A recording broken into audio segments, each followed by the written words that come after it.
I'm very worried.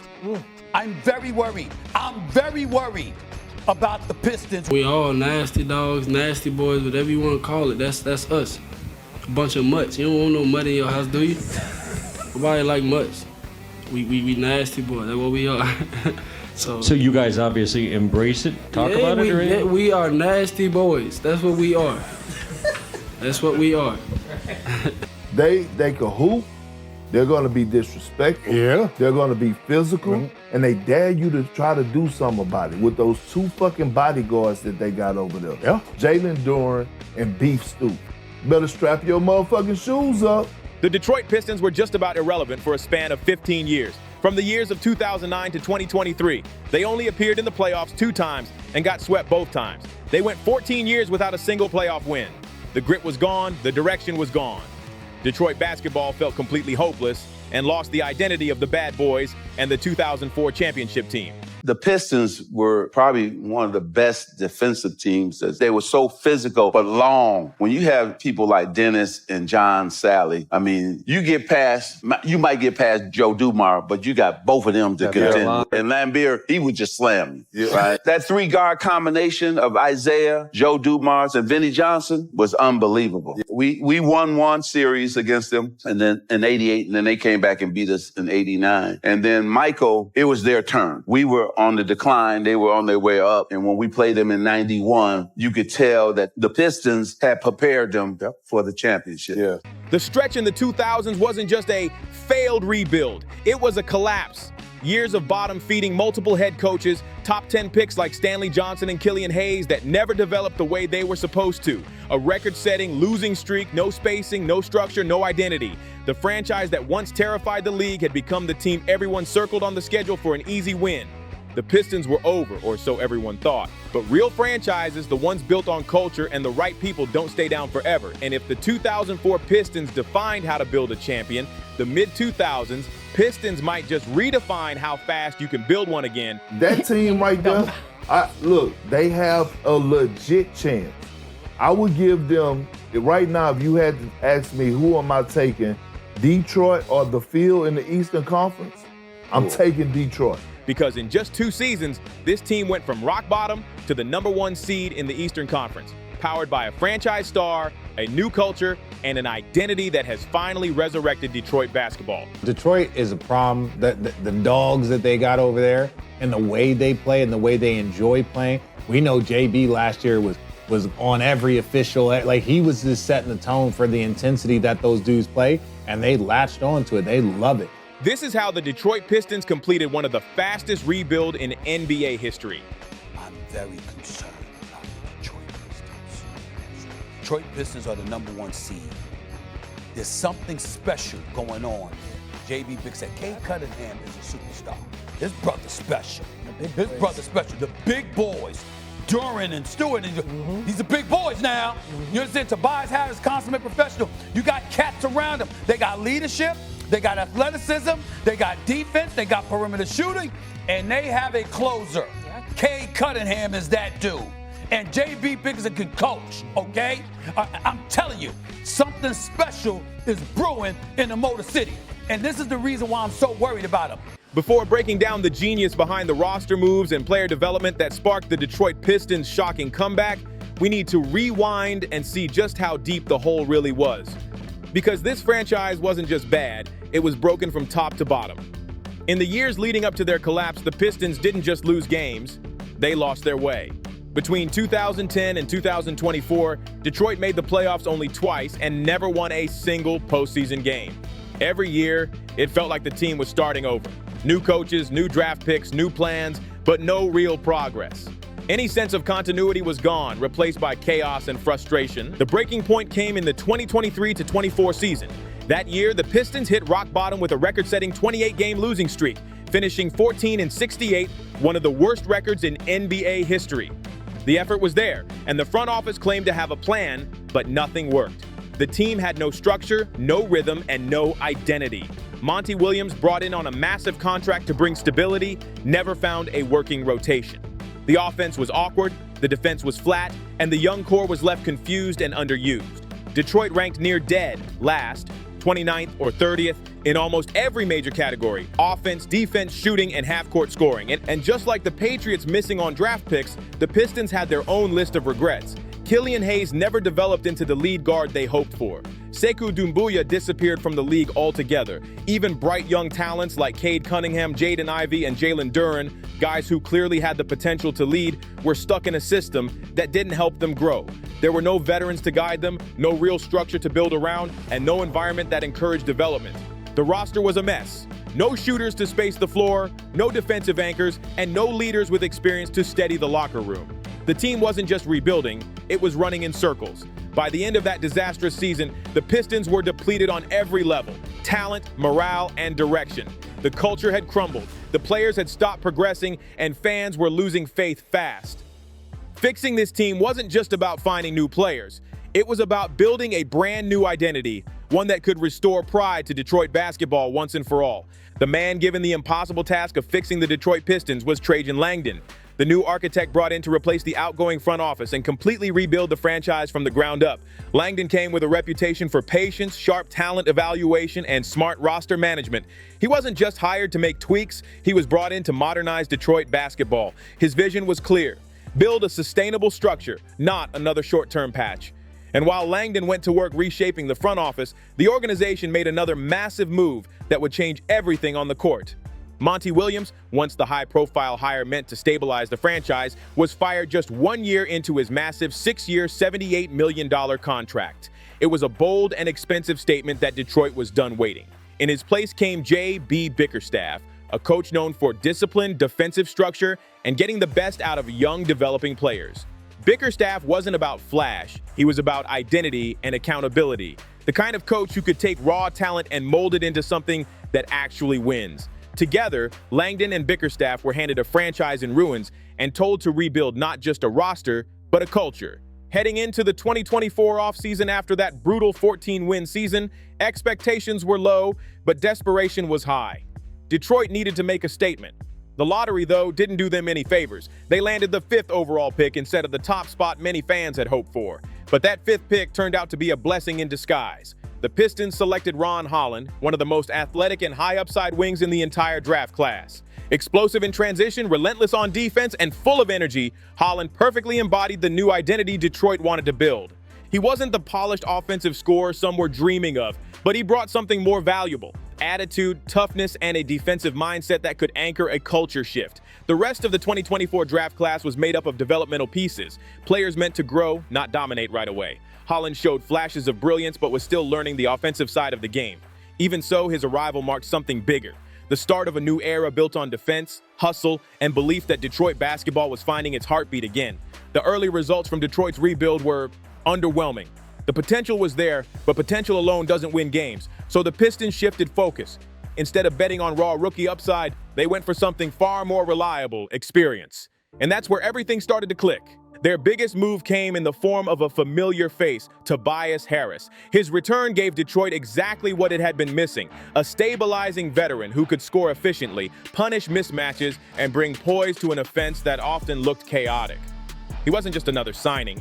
He was the adult in the room, the steadying presence who could guide a locker room full of young talent trying to figure out how to win.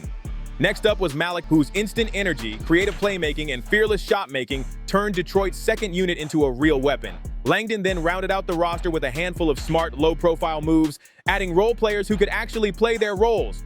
Floor spacers who opened lanes, defenders who communicated, and veterans with enough basketball IQ to complement the young core instead of stunting it. There were no flashy, headline-grabbing splashes that summer, just smart, efficient, grown-up basketball decisions. Detroit finally started to look like a team. Langdon and Bickerstaff focused on stability. They locked in key pieces like Cade Cunningham and Jalen Duren with long-term deals, establishing a real foundation for the future. But make no mistake, the 2024 Pistons were still one of the NBA's least functional rosters. The offense often broke down into isolation plays. The spacing was poor, forcing Cade to create almost every single advantage on his own. Jaden Ivey and Ausar Thompson showed flashes of brilliance, but neither had the structure or consistency needed to grow comfortably. Even as Durant took steps forward, Detroit still lacked the physical edge and lineup versatility needed to stay competitive through full games. The first months of the 2024-25 season were rough. Harris was still finding his rhythm. Holland was as raw as advertised, and the spacing issues kept haunting them. Cade carried a ridiculous workload, playmaker, scorer, leader, all at once, and it wasn't sustainable. The young players had talent but no balance, no system tailored to what they did best. It was clear, before the Pistons could rise, they had to truly learn how to play together, and that lesson was just beginning. But this time, things were different. Unlike past front offices that panicked the moment things got tough, Trajan Langdon and JB Bickerstaff stayed calm. No desperate trades, no forcing young players into roles they weren't ready for, no chasing headlines to please the fans. Instead, they went to work, quietly, methodically, and with a plan. They built structure around Cade Cunningham, giving him the spacing and support he'd been missing for years. They let Jaden Ivey thrive with cleaner lanes and smarter matchups. They gave Ausar Thompson a defined role as a defensive specialist, allowing him to focus on what he does best, locking down opponents. And they trusted Jalen Duren to grow into the two-way anchor they always envisioned instead of rushing his development. Bit by bit, the Pistons repaired what had been broken for over a decade, not just the roster, but the culture. The foundation was finally there. The chemistry was improving, the roles were clear, and the identity of Detroit basketball was being rebuilt from the inside out. The process was slow, but the transformation was real, and all that groundwork was about to pay off. Because Detroit wasn't just improving anymore, they were on the verge of exploding. Early in the 2024-25 season, though, reality still hit hard. The Pistons' young core showed flashes of brilliance, but flashes don't win games. The team opened the season with inconsistency, long scoring droughts, and frustrating collapses that tested their patience. Fans were hungry for results, the front office was keeping tabs, and Bickerstaff was searching for something, anything, to light a spark. It was clear. Detroit didn't need another rebuild story. They needed a star to take over, and that's exactly what happened. Cade Cunningham stopped waiting for his moment and took it. Once he settled into Bickerstaff's structured offense, everything changed. Cade's pace, control, and composure reached another level. His mid-range jumper became automatic, his reads sharper, his leadership undeniable. For the first time in years, Detroit had something real, a player who looked every bit like the franchise cornerstone they'd been searching for. The wins didn't come every night, but something even more valuable did: belief. Cade wasn't just living up to expectations, he was surpassing them. And in doing so, he reignited the heartbeat of Detroit basketball. It didn't matter that Ron Holland was still learning the ropes or that Jaden Ivey and Ausar Thompson were still figuring out their roles. Cade Cunningham lifted everyone around him, every single night. He gave the Pistons something they hadn't felt in over a decade: confidence. Fans could finally believe again. By mid-season, what once seemed like wishful thinking became reality. Cade Cunningham was officially named an NBA All-Star for the first time in his career. His stats were impressive, but his presence meant even more. The leap wasn't hype, it was real. Cade wasn't just surviving through bad spacing or a developing roster, he was dominating in spite of it. By the All-Star break, Detroit had earned a new reputation, one of the toughest, grittiest, hardest-playing teams in the league. They weren't perfect, not even close, but they fought every night. And in Detroit, that fight meant everything. Still, flaws remained. The spacing came and went. The bench was inconsistent and struggled to score. Holland, though athletic and fearless, was still learning on the fly. Ausar was already a defensive menace, but his offensive game was limited. And Jalen Duren, despite his growing dominance, was still young and learning to handle the physical grind of nightly matchups against elite bigs. Detroit's margin for error was razor thin, but that's where JB Bickerstaff's system started to shine. His defensive structure took hold, role players settled into their spots, and Tobias Harris became the steadying veteran presence that kept their offense organized. Slowly but surely, the Pistons started to do something they hadn't done in years: win close games. The same games that used to slip away late now went in their favor. The same fourth quarter collapses that defined their past were being replaced by poise, teamwork, and defense. Then, almost out of nowhere, it happened. The team that had won just 14 games the season before began climbing the standings. They weren't blowing anyone out, but they were competing every night against every opponent. They didn't have the depth or firepower to dominate the East, but they had something far more valuable: structure, belief, and a franchise player who refused to fold. And then came the moment no one saw coming. For the first time in 16 long years, the Detroit Pistons clinched a playoff berth, grabbing the 6th seed in the East and officially ending the league's longest postseason drought. The memes stopped, the jokes ended. What was left was respect, earned through sweat, resilience, and belief. It wasn't flashy, and it definitely wasn't easy, but it was real progress, and for the first time in years, Detroit basketball finally felt alive again. Proof that Trajan Langdon's rebuild was more than just a plan. It was working. Detroit entered the postseason with something they hadn't had in ages: identity. They had an all-star point guard leading the way, a young core learning how to impact both ends of the floor, a modern defensive system, and a coaching staff with real direction. For the first time in over a decade, the franchise finally felt like it was moving forward. The Pistons weren't contenders yet, but they weren't a punchline anymore. They weren't stuck at the bottom, hoping for lottery luck. They were a team with fight, structure, and purpose. They fell to the New York Knicks in the first round, but that loss felt different. It wasn't disappointment, it was motivation. The 2024 season had proven one thing loud and clear: the rebuild was working and the acceleration was just beginning. Because while returning to the playoffs was satisfying, what came next would completely reshape Detroit basketball. With Cade Cunningham already solidified as a franchise star, the 2025 offseason became a chance to elevate, but to turn promise into power. Trajan Langdon didn't chase headlines or waste assets chasing superstars. Instead, he doubled down on fit, players who complemented Cade's game and enhanced Detroit's growing identity on both ends of the court. The first big move was the signing of Duncan Robinson, a veteran sharpshooter who brought exactly what Detroit had been starving for: elite spacing. His shooting forced defenses to stretch thin, opening driving lanes for Cade, cutting space for Jaden Ivey, and lob windows for Jalen Duren. Robinson's presence instantly transformed the half-court offense. He didn't need the ball much, he just needed defenders to fear him, and they did. Next came Caris LeVert, a smooth playmaker and scorer who gave the Pistons something they'd been missing for years: a reliable shot creator off the bench. When the offense stalled, LeVert was there to steady the team, attack mismatches, and keep the scoring rhythm alive. His versatility gave Bickerstaff more control in clutch situations, turning late-game collapses into composed possessions. But the biggest surprise didn't come from free agency. It came from within. Dennis Jenkins, an undrafted rookie from the previous year, emerged out of nowhere as one of the most exciting young guards in the East. Tough, fearless, and adaptable, Jenkins embodied the Detroit mentality: gritty defense, relentless energy, and no fear of the moment. His on-ball pressure disrupted opposing guards, his playmaking improved by the week, and his ability to fit next to either Cade or Ivy unlocked a new layer of flexibility in Detroit's rotations. By the end of that offseason, the Pistons had something special brewing: not just talent, but balance. Langdon had quietly built a roster that fit together like puzzle pieces, and for the first time in a long time, Detroit looked ready to turn potential into something real. All of a sudden, the Detroit Pistons weren't just young and scrappy anymore. They were legit: deep, balanced, organized, and finally dangerous.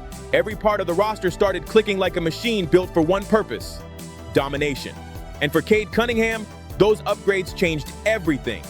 With real spacing, reliable veterans, and a functioning offense that actually fit his style, Cade's game reached an entirely new level. He wasn't just an all-star anymore. He was turning into one of the best guards in the league. His vision sharpened, his shot selection improved, and his control over games became elite. The tempo always seemed to move at his pace. By the first quarter of the season, Cade wasn't just leading the Pistons. He was leading the entire Eastern Conference in late-game scoring, clutch assists, and total offensive impact. Every possession ran through him, and every big moment seemed to belong to him. Meanwhile, Jalen Duren kept evolving into a true interior powerhouse, physically dominant, commanding the paint on both ends, and anchoring Detroit's defense like a veteran. Ausar Thompson, once known just for his athleticism, transformed into a legitimate all-defense candidate, locking down elite scorers and setting the tone with relentless effort.